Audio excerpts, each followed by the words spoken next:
Watch what he'll do.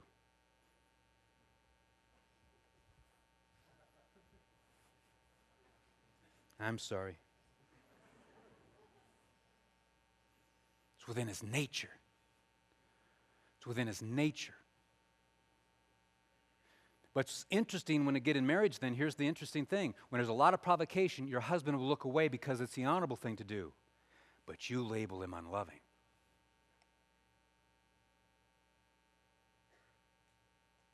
And when your wife is coming at you because she's needing reassurance that you love her, she will do what's within her nature to move toward it. Look at me, she's trying.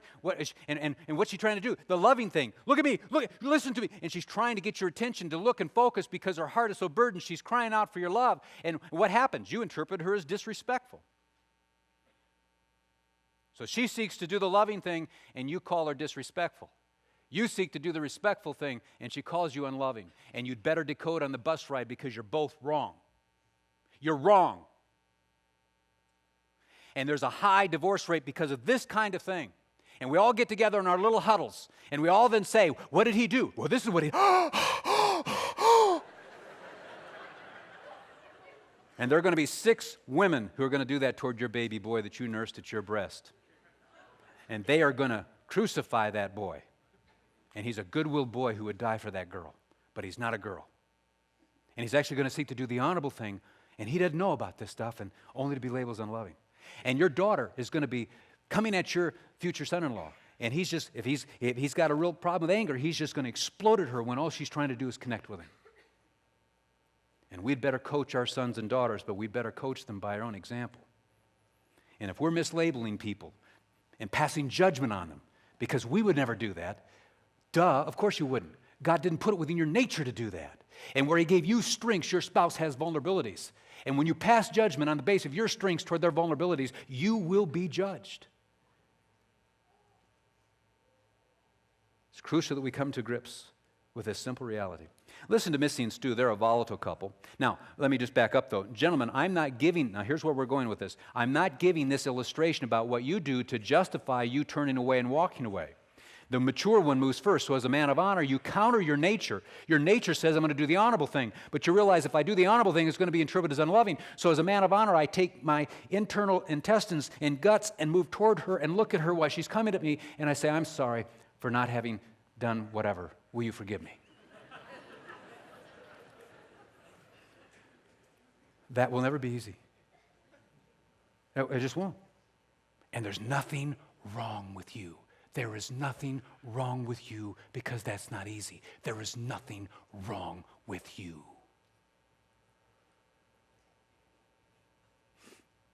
But listen to Missy and Stu. Missy asks, can we be together tonight to talk? Stu reacts, what's with you, Missy? We just went out a couple nights ago to the Disney movie. We had dinner with the Smiths at the country club, and last week we went to the zoo with the kids. You know what? You're never satisfied, Missy. What do you want from me? Are we to be Siamese twins all the time? Give me a break. Well, they're going to spin on the crazy cycle there. Why? Because she's crying out for something. Notice all these activities were not time alone with her face to face. The Disney movie, shoulder to shoulder, watching something else. You didn't have the face-to-face time to connect. At dinner with the Smiths at the country club, you were with other people. And when you went to the zoo with the kids were around. She needs something from you that only you can give, and she has a need from you that you probably don't have from her, at least not to the same extent in most relationships. So she wants to be with you close, face-to-face, in that closeness, and that spells love to her. So when she feels that you don't want to be at all with her close, face-to-face, and you continue to push her away and say, I don't want to be close with you, I don't want to be close with you, I don't want to be close with you, she's going to negatively react because you're stepping on her air hose, and she's going to come across to you in a way that's disrespectful. Why? Because that's the best means she knows to get you to awaken to her feelings. And then when she sees tears form in your eyes, she's thinking, yes, it's finally penetrating. And she doesn't realize you're dying. But you as the man can get you off the crazy cycle by, instead of telling her to stop being disrespectful, you do the loving thing as the man of honor.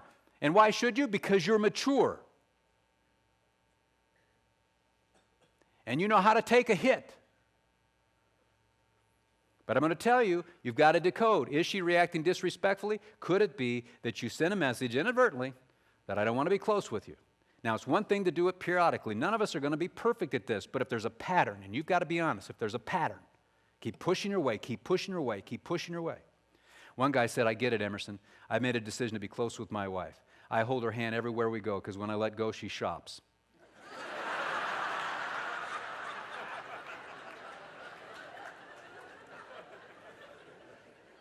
Now, this doesn't mean you got to be face-to-face for an hour every night. Okay, honey, it's time for me to stare.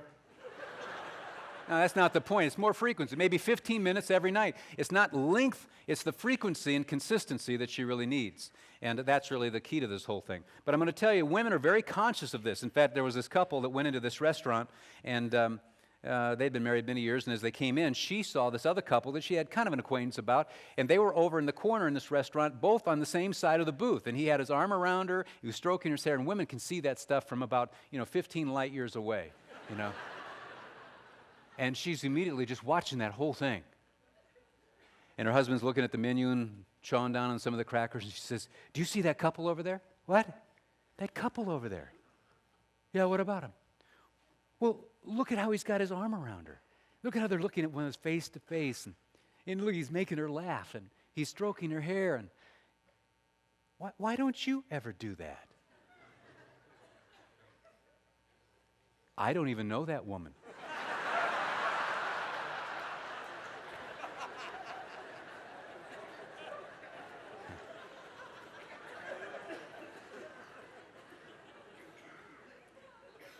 So C is closeness, that face-to-face, experience, closeness. Second letter is O, openness, not being secretly mad at her.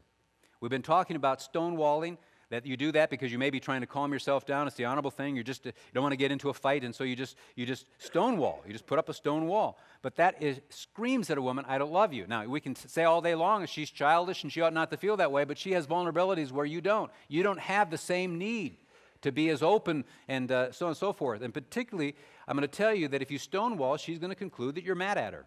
And particularly if you say, "I'll show her," I'm not going to talk to her until she starts showing me more respect. Well, you see, you're using unholy means to achieve perhaps a worthy end, but it never works. It never works. You've got to come to grips with the fact that if you close her out and you don't want to be open with her, the result is that she's going to feel unloved. And you can say all day long, she ought to get over it. I hope your son doesn't say that, or your son-in-law say that about your precious daughter, who adores you, but could end up in a marriage with a guy that just, he's mad at her, he closes her out, he doesn't want to be over, stonewalls her. All these things, trying to send a message to her. You're going to respect me. And it just doesn't work. She's not designed by God to get the message. But listen to Colossians 3:19. Here's all that Paul said to husbands at that church at Colossae. "Husbands, love your wives and do not be embittered against them." Notice the contrast between love and what is the opposite? Do not be embittered. And embittered is not that outburst of anger, but it's more of that inward simmering. You look at her, you kind of grind your teeth. "I'll teach you." And it's that look. And just closing off, shutting your spirit off. And she feels unloved in the face of that. And what's interesting in this verse, why does Paul tell the husband to love and not be embittered? Well, whatever she was doing to, quote, make you mad, to make you bitter, Paul is saying it isn't what you think. She's crying out for your love and needs your love. So love her because that's the need that she has. And you're not justified for being embittered. You're misreading. Just choose to love her. That's her need.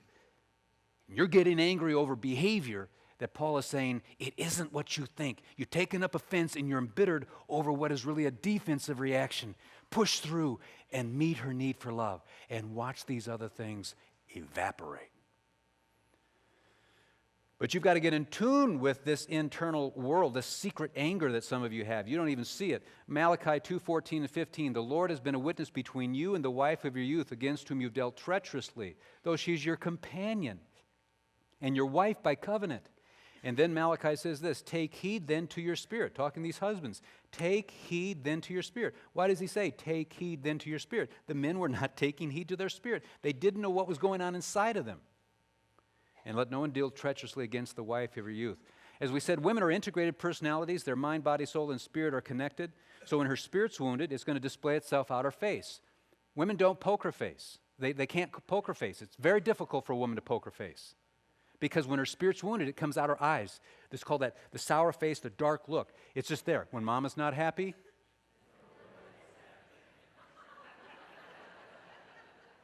the other day someone said, when papa's not happy, nobody cares.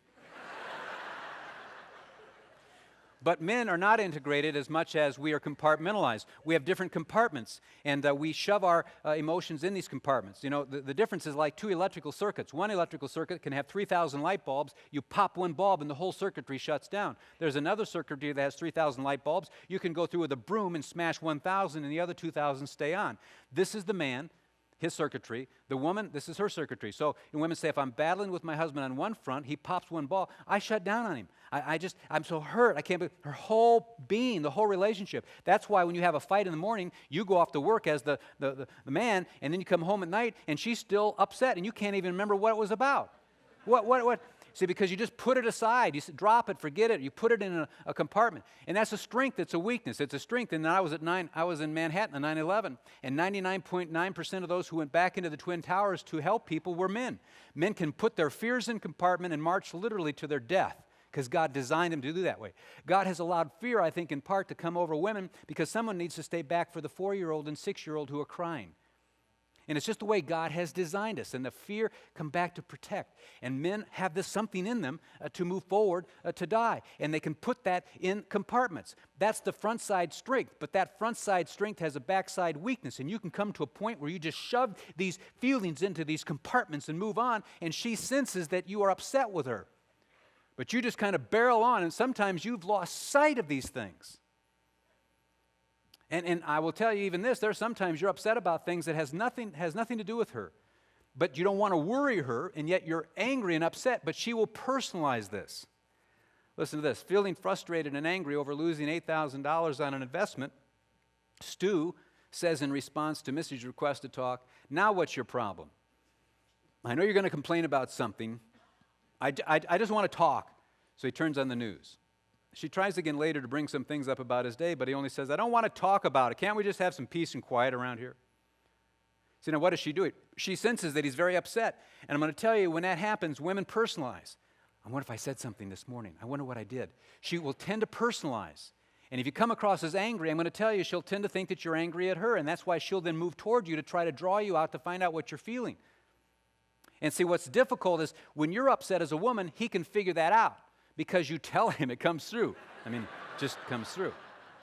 When a man is upset, he shoves it into compartments, so she's not quite sure. One woman said, my husband's a mysterious island. I'm forever paddling around him, but he doesn't permit me to land. And she's trying to access your spirit, but if you don't want her to, she can't. But I'm going to tell you, the more important you are, she's bringing that canoe up the shoreline. You know, she's coming ashore. And when she stops coming ashore, you've got a major problem. She's going to move toward you to find out what it is that you're feeling. But what's interesting, she will personalize these things in a way that you won't. Deborah Tannen, again, did research on women in the work arena who get into a fight with other women, verbal social conflict, and men who get into a social conflict, so to speak, with men. And what happens, though, after the conflict, women need to stay together and talk about it and share their feelings, say they're sorry, seek forgiveness, and make sure that everybody feels okay about one another and that the relationships are okay. But then women watch men do the same thing with the same kind of conflict, and then the meeting ends, and they say, hey, tea time is in 50 minutes. We got to get out there. And they all run out, and nobody says they're sorry. They don't have any kind of reconciliation going on, and women think, what's wrong with these men? They're sitting on all kinds of stuff. No, they're not. They never personalized it. Men banter and debate all day, but we do it with a twinkle in our eye. You see, when you come at a man, you don't have that twinkle in your eye. And there's a big difference. And so you need to understand, though, the men don't personalize it. Or if we do get into a debate, if I'm a leader, I'll say, Joe, you're the smartest man in this company. When you sit in this office by yourself, the IQ goes through the roof. When the rest of us come in, the IQ drops because we lower the average. And you're the best-looking guy in the company, and you've made more money for this company than anybody. But this last decision you made was the dumbest I've ever seen anybody ever make. Where was your brain? Now, will he take that? Yes, because it's praise, praise, praise, elbow, praise, praise, praise, elbow, praise, praise, praise, elbow. And it's a twinkle. It's honor, honor, honor, bam, honor, honor, honor, bam. But see, in marriage, you don't do that. You just bam. And so it's crucial that we understand this male and female difference. But I'm going to say on the other side of this now, men, you need to understand that she moves toward you to try to find out what's going on inside of you, and she's going to personalize it. And you can tell her all day long she's overly sensitive and she ought not to personalize it. Oh, that's just wonderful. Why? Because you have a strength where she has a vulnerability. She has a need that you don't have. And are you going to pass judgment on her as childish or realize that Jesus said, have you not read? Who made them from the beginning, made them male and female? Listen to me, church. Listen to me. If you listen to me, she needs love. And she spells it in a way that you don't always understand. But when you meet that need, everything will be okay. If you don't listen to that, and you take your own nature and you pass judgment on her, your relationship is going to have serious consequences. Now, here's why she then asks, can we talk? Because she's trying to draw you out. She wants you to be more open. In fact, what's interesting, women would like to, they have a marital problem this day. They want to talk about that marital problem on that day to keep the relationship up to date in order to prevent major marital problems. So if you have a problem today, she wants to talk about that problem today. Most women, if she doesn't want to talk about it, she's closed off, she's hurting. You need to understand that. That's not within her soul. And men, you need to realize if she's closing off, she's afraid of what you're going to do with her emotions, and you need to own up to that. But most women have a problem today. They want to deal with it today to keep the relationship up to date to prevent major marital problems. Does that sound reasonable, women? Is that where you're at a little bit? Men, on the other hand, feel if you have a daily problem and you're talking about it on a daily problem, you have a major marital problem.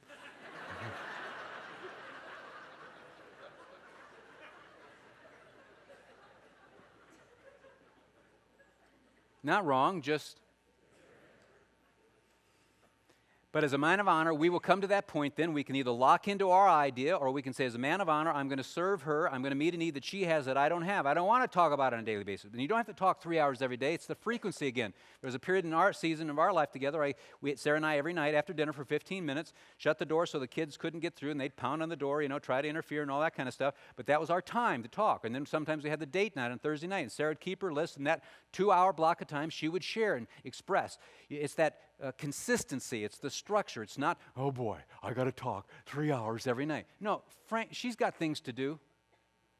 She doesn't need to talk 3 hours. She's got things to do. But she wants to connect with you on a more frequent basis, not necessarily lengthy. And be assured of that. But I will tell you this, you won't be as open with her as she is with you, but you can be more open than you have been with her, and that's a commitment you make, especially if you're not mad at her, especially if it has nothing to do with her. You need to reassure her and stop thinking that you're going to worry her if you tell her. Knock that off. That's a wives' tale. I'm not going to tell her anything because I don't want to worry her. No, you worry her more when you don't tell her. Open up and communicate that. Among us guys, we don't have a need to do that. It's just not what we don't need that, but she does. If I have failed to tell you, she's a woman. You're married to a woman. Now, the problem, of course, is you can feel that she's being interrogating toward you when she says, can we talk? Can we talk? Can we talk? And you begin to think that, why does she want to talk? Well, how was your day? What'd you do? And in fact, I know this stuff. I know this stuff. And Sarah will sometimes start asking me questions, and I'm feeling interrogated like I'm a bad boy. Bad. You're bad. Bad. And I know in my brain what she's doing, but my emotions, I feel like she's interrogating me, spying, snooping. In fact, my mom and dad are now in heaven. My dad went to heaven before, but mom was like 83. She was a widow, and she was in the city that we were in. And so Sarah was one time sent mom and me on some errands, and we were to go to A, and then B, and then C, and then D, and then come home. Well, we weren't home when we were supposed to be. So Sarah calls. And we're still back on B. And she starts asking me questions. Well, why aren't you home? What happened? And I'm feeling interrogated like I'm a bad boy, right? And I know what she's doing, but my emotions get the better of me. And I said, okay, all right, okay. Mom and I stopped at a bar. And Mom had one too many. Now she's in the back seat and won't sit up. Just a second. Mom, sit up. Sit up. See, now I know this stuff, and I'm feeling interrogated. But I thought to myself once, what if Sarah had sent her best girlfriend with my mom on these errands, and they were to go to A, B, C, D, and be home, but they weren't home on time? What would Sarah do with her best girlfriend? She'd call her and find out they're still back at B, and what would happen? Well, where are you? What happened? What would her best girlfriend say? Well, we went to the grocery store, and we went through the line, got everything, and on the way out, your mother reminded me that we didn't have the ketchup, so we went back through. And then we were coming back through that other counter. Mary, who's going through that divorce, well, she started telling us. You remember, I think you talked to her, that she's going through that horrible divorce. And in fact, then while we were standing there, your mother reminded me that we didn't get the laundry, so we got to come back around there. So we're going to be like, oh, so everything's okay? Yes, everything's okay. We're just running. Well, then I'll put the beans on the back. Everything's fine. Okay.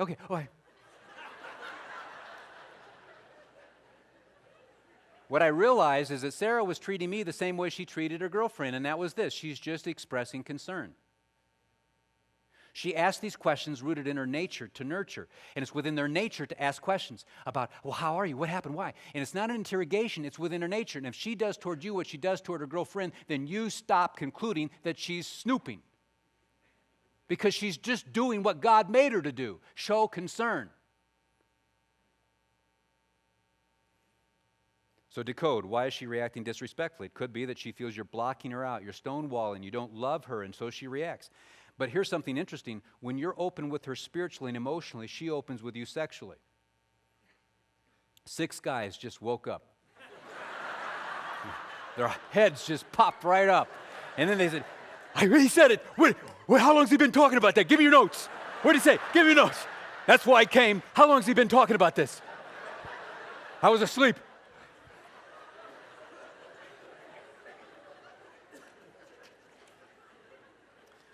So C is closeness, O is openness, U is understanding. She needs you to empathize with her. Listen to Missy and Stu. Missy complains to Stu, the kids refused to go to bed the night you left for Kansas City. The phone rang at 11:30 p.m., which was a prank call and frightened me. Then the next day, the electricity went out in a snowstorm, and on top of all that, I put on 4 pounds from Christmas parties, and I have nothing to wear. Stu, reading the Tribune, says, do you have to talk about this now? I'm trying to read the stock market listings. You're always interfering with my time. Besides, I told you what to do last time, and you didn't listen to my solution.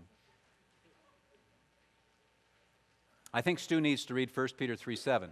You husbands likewise live with your wives in an understanding way, as with a weaker vessel, since she is a woman, so that your prayers may not be hindered.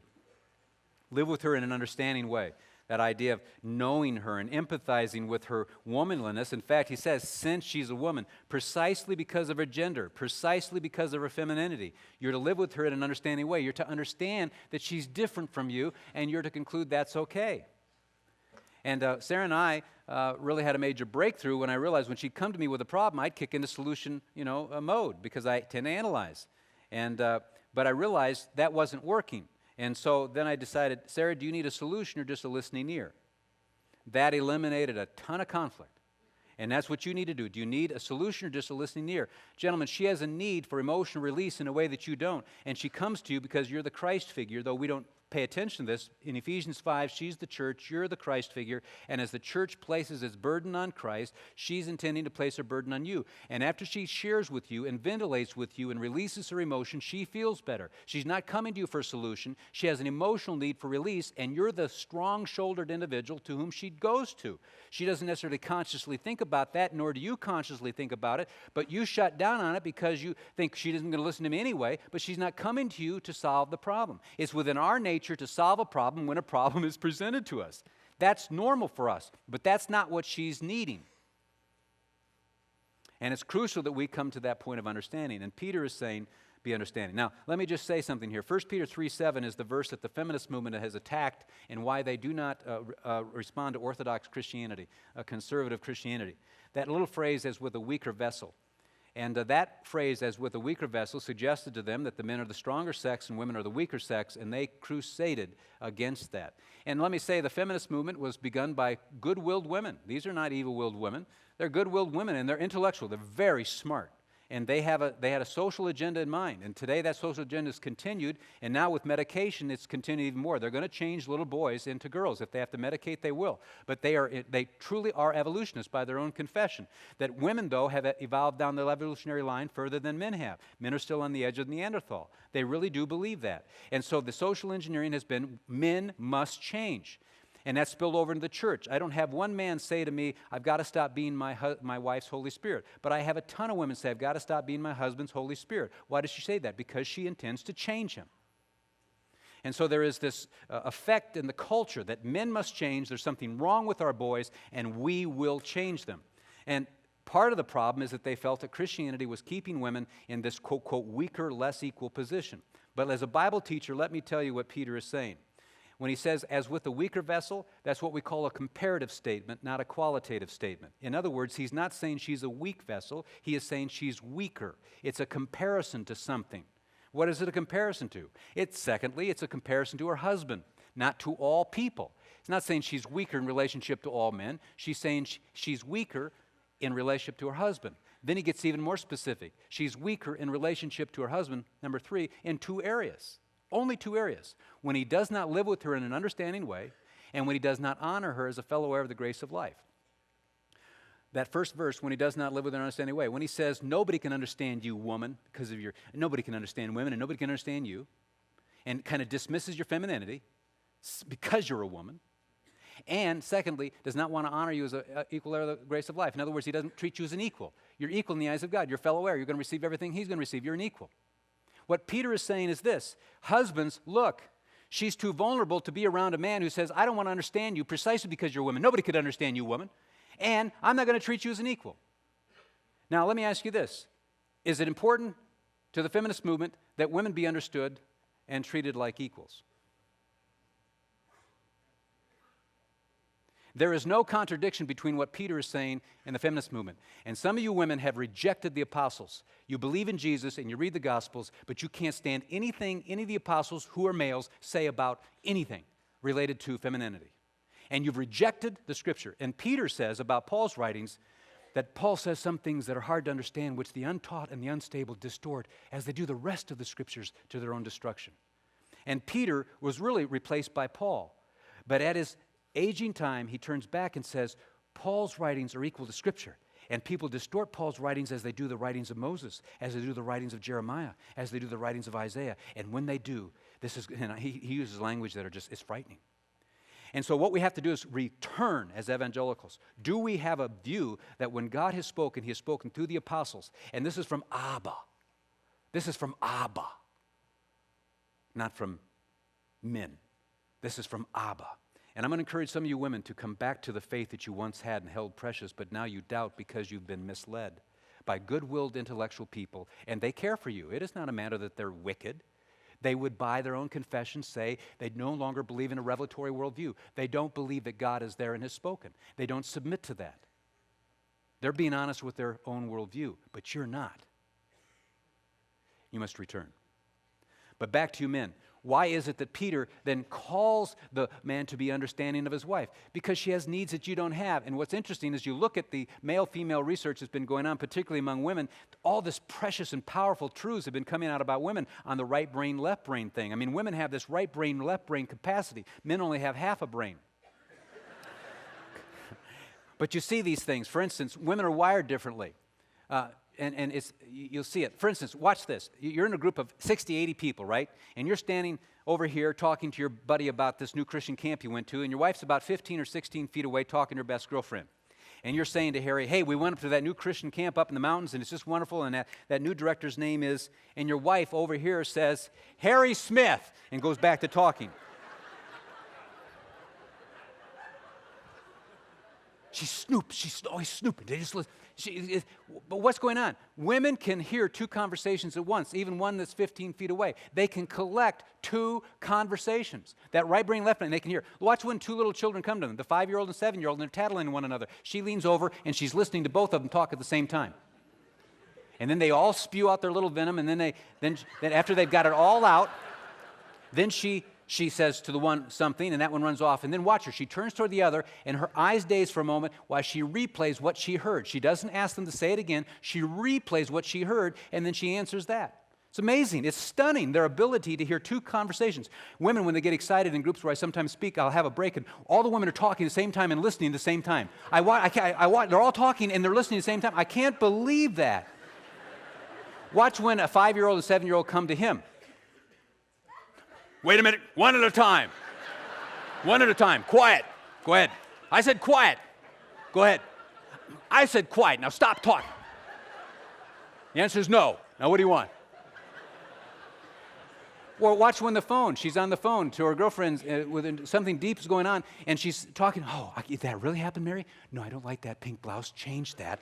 No, he said that? I can't believe they said it. Turn it down to 360. No, really. She can have a conversation. She can be coaching everybody in the house. She's doing things while she's talking. It's unbelievable. Watch when he's on the phone, and everybody's around, and Harry calls. Just a second, Harry. Quiet!